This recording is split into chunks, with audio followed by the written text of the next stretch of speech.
चार लोक काय म्हणतील, तुम्ही पण हाच विचार करत बसलाय का?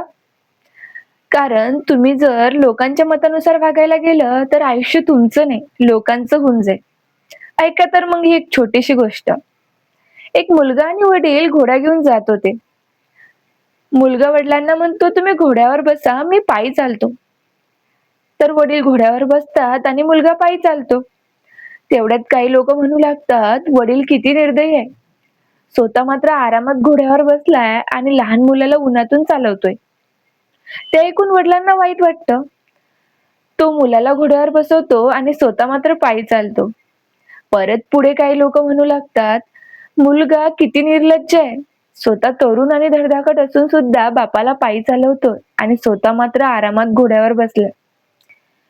ते ऐकून मुलाला वाईट वाटतं आणि नंतर ते दोघेही घोड्यावर बसतात. परत काही अंतरावर लोक म्हणू लागतात, "हे दोघंही अगदी म्हसोबासारखे आहेत. एक छोट्याशा घोड्याला आपल्या वजनाने दाबून टाकतील." ते ऐकून दोघांनाही वाईट वाटतं. मग ते दोघेही खाली उतरतात आणि पायी चालू लागतात.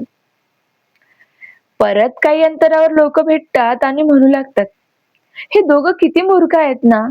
यांच्यासोबत घोडा असून ते घोड्यावर न बसता पायी चालतायत." तर या गोष्टीचा अर्थ असंच आहे, की लोक काही केलं तरी टीका करतातच.